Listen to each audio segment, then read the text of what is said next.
बच्चों, मैं अर्चना सिंह आप सभी का हृदय से स्वागत करती हूँ। हम पढ़ रहे थे गीत शीर्षक, जो कि महादेवी वर्मा के द्वारा लिखा गया है। जहाँ तक हमने पढ़ा था उसके आगे आज पढ़ेंगे। महादेवी वर्मा जी क्या कहती हैं? प्रेरित करती हैं कि तुम जागो, तुम्हें दूर तक जाना है। अब आगे देखिए महादेवी जी क्या कहती हैं। वज्र का और एक छोटे अश्रुकण में धो गलाया, दे किसे जीवन सुधा, दो घूंट मदिरा मांग लाया। सो गई आंधी मलय की, बात का उपधान ले क्या, विश्व का अभिशाप क्या, चिर नींद बनकर पास आया। अमरता सुत चाहता क्यों, मृत्यु को उर में बसाना, जाग तुझको दूर जाना। यहाँ पे महादेवी अपने प्राणों को देवपुत्र मान करके साहस न छोड़ने के लिए उद्घोषित कर रही हैं। साहस न छोड़ने की बात कर रही हैं। क्या कहती हैं कि हे प्राण, क्या किसी के दो बूंद आंसुओं से अश्रुकण में धो गलाया, क्या किसी के दो बूंद आंसुओं से वज्र का उर, तुम्हारा हृदय जो है पत्थर जैसा कठोर हो गया है। वज्र मतलब जो पत्थर की तरह हो, कठोर हो, उर मतलब हृदय। तो वही कह रही हैं कि हे प्राण, क्या किसी के दो बूंद आंसुओं से तुम्हारा हृदय पत्थर जैसा कठोर हो गया है। और क्या कहती हैं, दे किसे जीवन सुधा, दो घूंट मदिरा मांग लाया। जीवन के अमृत को लेकर के, जीवन सुधा, जीवन के अमृत को लेकर के बदले में यह मोह माया रूपी मदिरा कहाँ से तू लाया है। सो गई आंधी मलय की, बात का उपधान ले क्या। क्या कहती हैं, क्या मलयागिर पर्वत के को सिर के नीचे लगा करके आंधी सो गई है। आंधी मलय की बात का उपधान मतलब जो सर के नीचे तकिया की तरह लगाते हैं, तो वही कह रही हैं कि क्या मलयानिल को सिर के नीचे लगा करके आंधी सो गई।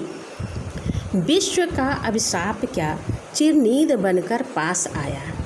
क्या कहती हैं, संसार के जो समस्त अभिशाप हैं आज तुम्हारे पास नींद बनकर आ गए हैं क्या। अमरता सुत चाहता क्यों, मृत्यु को उर में बसाना। हे देवपुत्र, अमरता सुत जो अमर हैं, जो कभी न मरने वाले, यानी देवसुत, सुत मतलब पुत्र।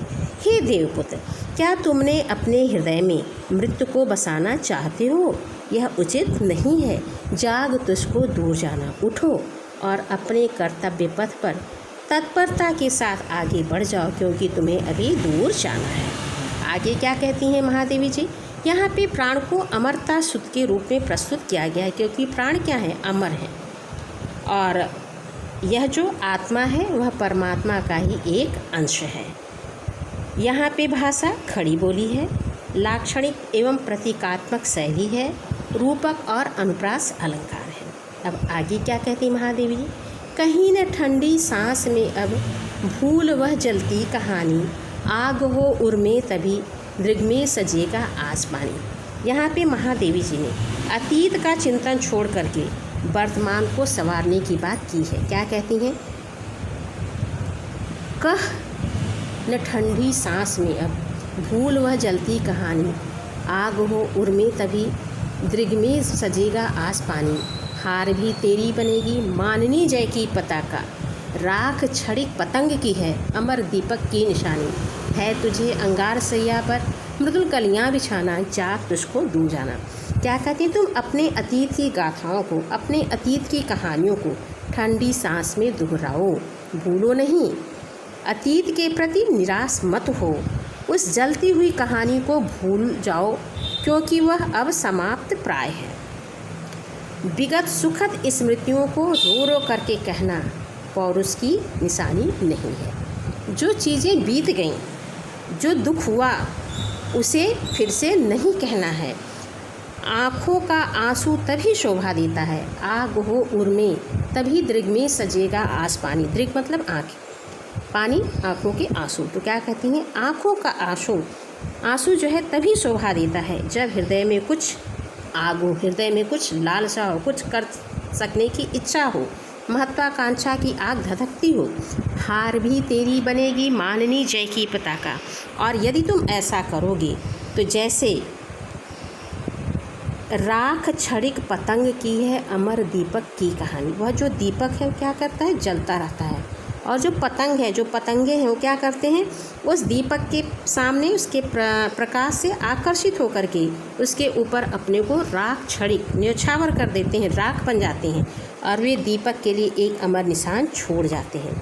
है तुझे अंगार सैया पर मृदुल कलियां बिछाना, क्या कहती हैं, फूलों की सैया पर तो सभी सुख से सोते हैं, लेकिन तुम्हें किस पे सोना है, जीवन की अंगारों की सैया पे सोना है, मृदुल कलियां बिछाना, और कैसा, मधुर कामनाओं की कलियों को बिछाना है। अर्थात जीवन में आने वाले संघर्षों, जो संघर्ष है क्या है, आगे की सैया है, उन संघर्षों पे तुम्हें अपनी विजय पताका फहराना है, उन संघर्षों के ऊपर तुम्हें विजय करना है, अपनी कामनाओं को न्यौछावर करना है, जाग तुझको दूर जाना है, इसलिए तुम आलस्य छोड़ो, तुम्हें जीवन पथ पर आगे बढ़ना है। फिर से देखिए क्या कहती हैं कि तुम अपने अतीत की गाथाओं को ठंडी सांस पे दोहराओ, अर्थात अतीत के प्रति निराश मत हो, जो बीत गया उसे भी याद रखो।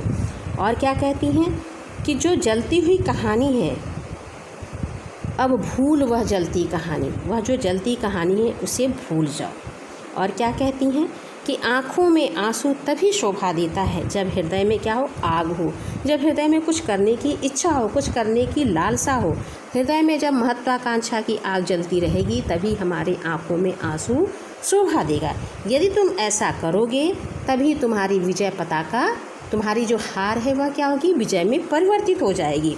जैसे पतंगा क्या करता है, दीपक के प्रकाश से आकर्षित होकर के अपने को उस पर न्यौछावर कर देता है और वह राख बन जाता है, जल जाता है और दीपक के लिए एक अमर निशान छोड़ जाता है।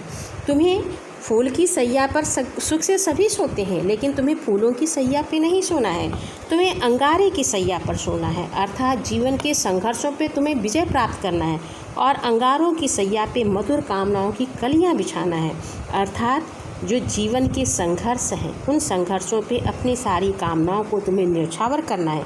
इसलिए तुम आलस्य को छोड़ो, जीवन पथ पर आगे बढ़ो, जागो। यहाँ पे महादेवी जी निराशा और पराजय में धैर्य न छोड़ने की बात कहती हैं।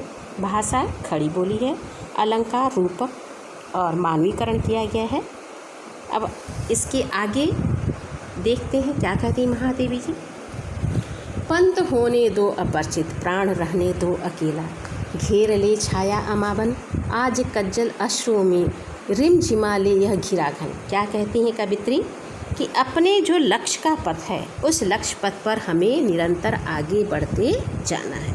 कहती क्या है कवित्री की, यह जो साधना पथ है अपरिचित है, पंथ रहने दो अपरिचित, प्राण रहने दो अकेला। यह जो साधना का पथ है यह क्या है, अपरिचित है। तो क्या हुआ, क्योंकि सबके अलग अलग अनुभव होते हैं, सब अलग अलग अकेले ही साधना के पथ पर चलते हैं, जिस पर दूसरे का अनुभव काम नहीं आता। हर संघर्ष में हम अपना एक अलग रास्ता निकालते हैं।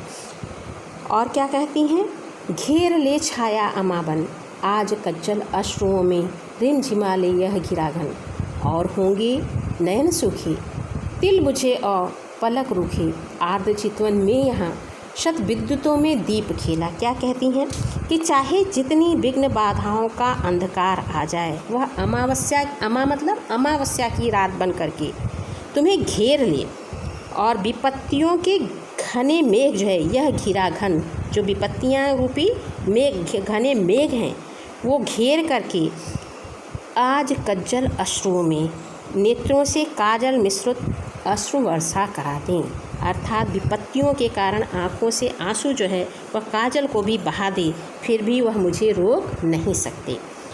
और होंगे नैन सूखे तिल बुझे और पलक रुके। और क्या कहती हैं, ये कोई दूसरे नेत्र नहीं होंगे, ये दूसरे नेत्र होंगे जो संकट को सहने पे सूख जाते हैं। और होंगे नैन सूखे, जो दूसरे नेत्र होंगे जो संकट के समय आंसू इतने बहते हैं कि सूख जाते हैं। तिल बुझे और पलक रूखे, वह अपनी चमक को खो देते हैं, पलकें रूखी रूखी सी हो जाती हैं। आर्द्र चितवन में यहाँ सब विद्युतों में दीप खिला, मैं उनमें से नहीं जो विघ्न बाधाओं से घबरा जाऊँ। साधना रूपी दीपक ने तो घनघोर वर्षा और बिजलियों के बीच निरंतर प्रज्वलित रहते रहना है। हमेशा हमें कांत युक्त बने रहना है। शत विद्युतों में दीप खुला, सैकड़ों बिजली चमकती है, उन बिजलियों के बीच में जैसे दीपक प्रज्वलित होता रहता है, उसी तरह से हमें प्रज्वलित होते रहना है। अन्य होंगे चरणहारे, और हैं जो लौटते देशूल को संकल्प सारे। क्या कहती हैं कि और होंगे जो कि हार जाते, और चरण होंगे जो कि हार जाते होंगे, लेकिन ये हारने वाले चरण नहीं हैं। यह जो है जो लौटते देशूल को संकल्प सारे। यह जो मेरे अंदर हमेशा संकल्प जो है, वह संकल्प हमेशा कांतयुक्त रहना चाहता है। मैं हारने वाली नहीं हूँ। तो यहाँ पे साधना पथ की कठिनाइयों और अटल निश्चय की बात महादेवी जी ने की है। भाषा शुद्ध गढ़ी बोली है, शैली गीतात्मक है, अनुप्रास अलंकार है, और यहाँ पे अतिशयोक्ति होगा जहाँ लिखा है शत विद्युतों में दीप केला, सैकड़ों बिजली के बीच दीपक प्रज्वलित होता है। इसके आगे हम कल पढ़ेंगे। धन्यवाद।